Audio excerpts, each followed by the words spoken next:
Hello student, good afternoon. Myself Prithviraj Singh Chauhan.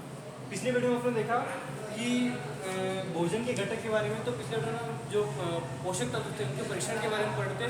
तो पिछले video में उन्होंने प्रोटीन के परीक्षण के में और कार्बोहाइड्रेट जो मंड के परीक्षण के बारे में पढ़ लिया था। आज हम पढ़ेंगे वसा के परीक्षण। आप किताब खोल के बैठे होंगे, पेज नंबर 10 पे आप देख सकते हैं।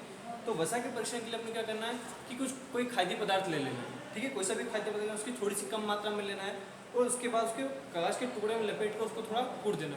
अब कूटते समय ये ध्यान रखना कि कागज़ टूटना नहीं चाहिए, फटना नहीं चाहिए। ठीक है, अब कागज़ को थोड़ा सीधा करके देखना है कि जो भी खाद्य पदार्थ को लपेट कर कूटा था वो खाद्य पदार्थ अब उसमें खुल गया है कि नहीं खुला है, मतलब उसकी चूर्ण हो चुका है। अब ये ध्यान रखना है हमेशा कि जब कागज़ को अपन खोलेंगे तो कागज़ को तरफ खोलेंगे और किसी प्रकाश के सामने लाके धुंधले प्रकाश के सामने रखेंगे तो प्रकाश की किरण उसके आर पार जनरल पर देखेंगे किस प्रकार।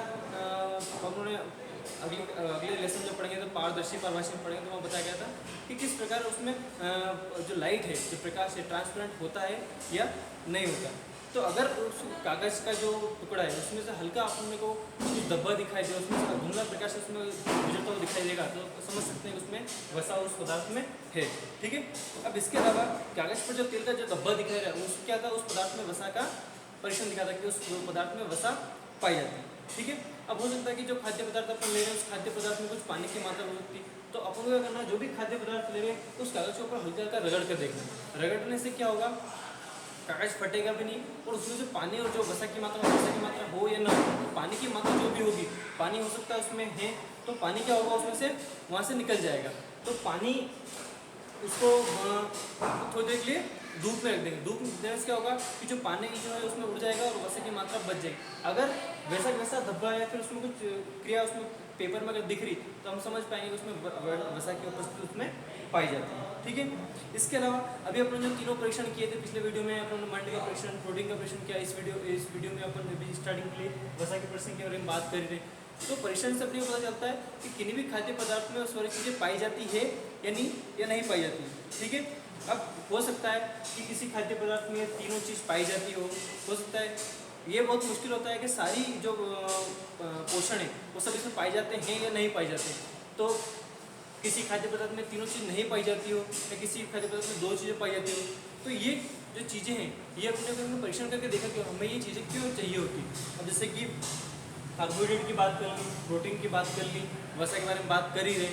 ठीक है, तो इसके अलावा पोषक तत्वों के रूप में विटामिन, खनिज, लवण भी। अब ये सब चीज़ें हमारे भोजन में आवश्यकता क्यों होती है, तो अगला टॉपिक यही है पेज नंबर 11 पर 2.2 कि विभिन्न पोषक हमारे शरीर के लिए क्या करते हैं, वो हमारे लिए आवश्यक होते क्यों। तो सबसे पहले जो परीक्षण किया था आप लोगों ने कार्बोहाइड्रेट का और प्रोटीन के बारे में, तो सबसे पहले उन्हीं के बारे में बात कर लेते हैं। कार्बोहाइड्रेट जो होता है वो हमारे शरीर क्या होता है, ऊर्जा देने वाला तत्व होता है। कार्बोहाइड्रेट और साथ साथ में वसा भी। और वसा क्या होती है, वसा की एक लिमिट मात्रा होती है। वसा की जो मात्रा होती है कम मात्रा में उसको, और जो कार्बोहाइड्रेट की जो मात्रा ज़्यादा होती है उन मात्रा को अगर अपन एवरेज अगर दोनों को साथ में रखें तो हम लोग को पता पड़ता है कि जो कार्बोहाइड्रेट जो वसा होती है वो दोनों क्या होती है, उसको वसा ऊर्जा देने का कार्य करता है। तो इसलिए हम कार्बोहाइड्रेट और वसा दोनों को, वसा को भी और कार्बोहाइड्रेट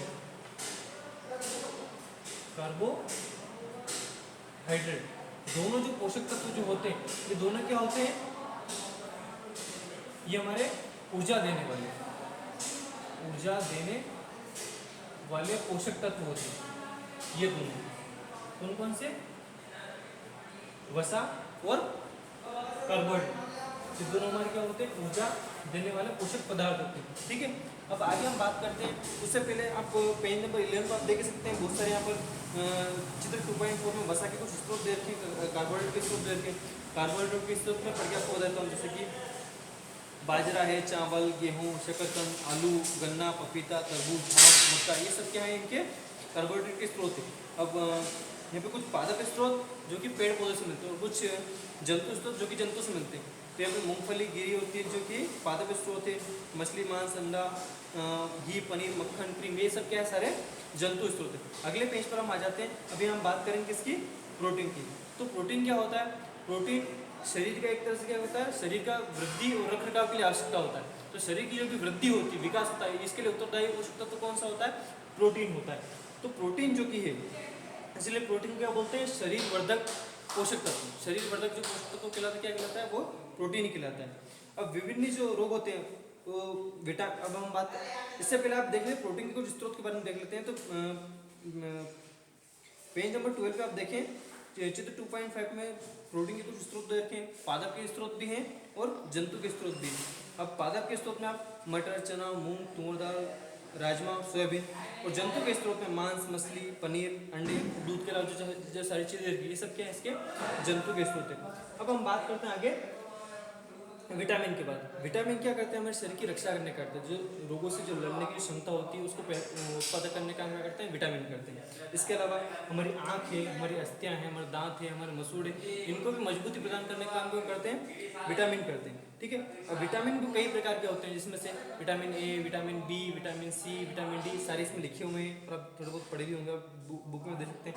विटामिन ई, विटामिन की, तो इससे सारे अलग प्रकार के विटामिन होते हैं। इसके अलावा एक विटामिन का समूह होता है, तो विटामिन बी कॉम्प्लेक्स होता है। उस बी कॉम्प्लेक्स का जो विटामिन होता है उसमें बहुत सारे B1, B2, B2 ऐसे B3 इस करके बहुत सारे विटामिन पाए जाते हैं। ठीक है।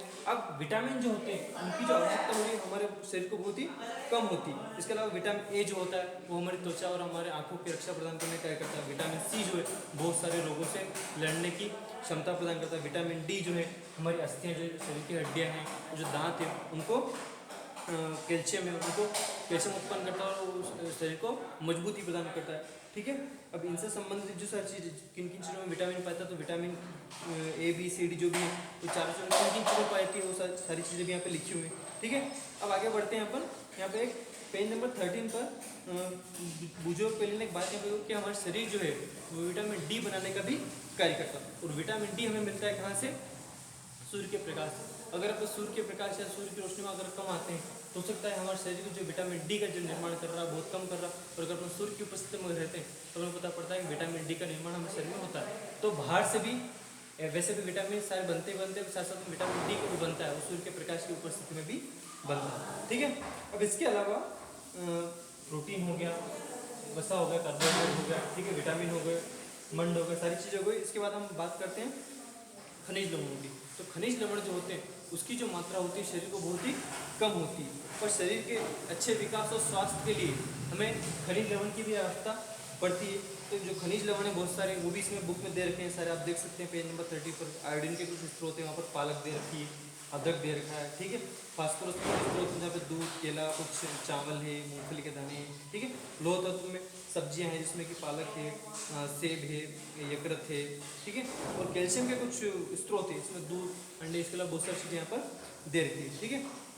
अब अधिकांश जो खाद्य पदार्थ होते हैं उनमें एक से अधिक पोषक तत्व पाए जाते हैं। ठीक है। आपने सारणी 2.2 जहाँ से अपने वसा का परीक्षण स्टार्ट किया था वहाँ से आपने देखा भी होगा, तो इसमें आप देखेंगे कि पोषक तत्व जो होते हैं उनमें एक से अधिक चीज़ें पाई जाती हैं। अब ये बात अब ये नहीं कर सकते कि इसमें ये चीज़ पाई जाती है, इसमें ये चीज़ पाई जाती है। तो सबसे बढ़िया है कि अगर किसी पोषक तत्व में या किसी भोज्य पदार्थ में अगर पोषक तत्व की मात्रा अगर ज़्यादा पाई जाती है तो उससे हम बोल सकते हैं कि ये उससे समृद्ध भोजन। जैसे कि अपन उदाहरण अगर लें तो देखें कि चावल जो होता है, चावल में कार्बोहाइड्रेट की जो मात्रा है दूसरे पोषक तत्व जैसे गेहूँ में, आलू में, इनमें भी होता है, पर चावल में कार्बोहाइड्रेट की जो मात्रा होती है बहुत ज़्यादा होती है। तो हम बोल सकते हैं कि चावल जो है वो क्या है, कार्बोहाइड्रेट से समृद्ध भोजन कहलाता है। अब इनके अलावा मंड हो गया, प्रोटीन, वसा, खनिज लवण, विटामिन, खनिज लवण हो गया। अब बात करते हैं अपन आहारी रेशे और जल की। तो आहारी रेशे और जल जो है इस हमारे शरीर के लिए इतने महत्वपूर्ण नहीं रहते, फिर भी इसकी आवश्यकता शरीर को पड़ती है। ठीक है। आहारी रेशे जिन्हें हम आहारी रेशे, ये भी हमारे शरीर क्या कहलाते हैं, पोषक तत्व कहलाते हैं। तो आहारी रेशे जिन्हें अपन वृक्षांश भी कहते हैं। इसके अलावा जल, लास्ट में दो चीज बचती है,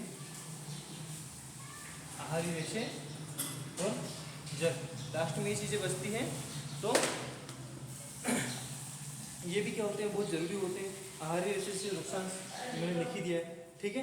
हमारे खाने में वृक्षांश की जो पूर्ति होती है वो पादप उत्पादों से हुई। पादप उत्पाद मतलब पेड़ पौधों से अनाज उत्पाद, जैसे कि फल फ्रूट हो गए, ठीक है, खाद्यान्न हो गए, दाल हो गए, आलू हो, ताजे फल हो गए, सब्जियाँ हो गई, इनसे क्या होता है, आहारी रेशों का परिपूर्ति होती है। इसके अलावा वृक्षांश हमें को पोषक तो प्रदान नहीं करते, पर भोजन को भोजन का आवश्यक अवयव है, भोजन में पचाने में, भोजन में शरीर की आवश्यकता इसको पड़ती है, ठीक है।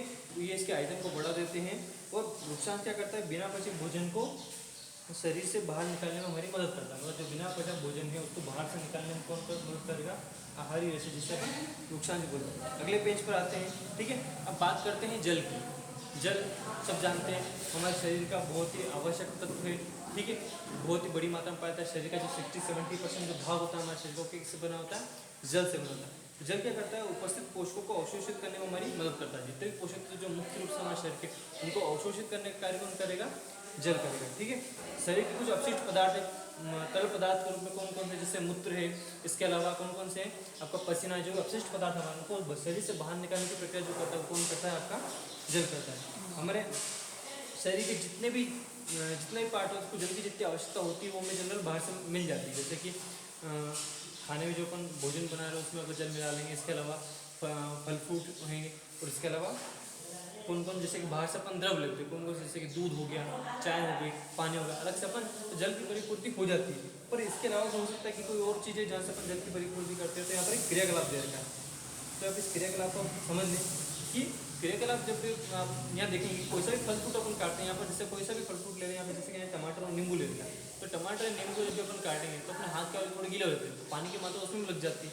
तो आप देख सकते हैं कि कोई सा भी फल फ्रूट है तो उसको अपन काटें या छिलें या मसल जाता है तो उसमें से पानी की मात्रा बाहर आ जाती है।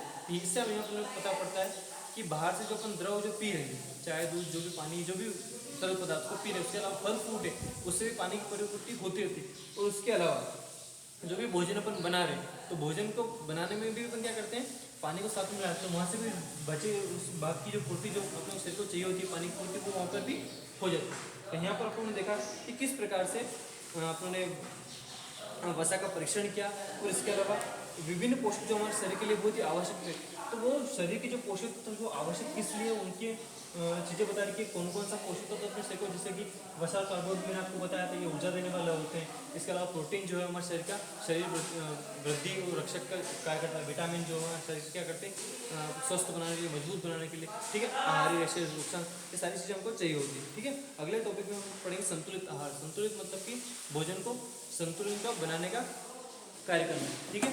तो ये जो वीडियो है आप इसको बहुत अच्छी से देखिए, इसमें कोई प्रॉब्लम आ रही हो तो आप मेरे को पर्सनल नंबर पर या फिर कॉल करके पूछ सकते हैं, ठीक है। इसका होमवर्क मैं आपको दे दूंगा, ठीक है। इसको ध्यान से देखिए, अच्छे से, कोई प्रॉब्लम आए तो मेरे को बोलें, ठीक है। Thank you.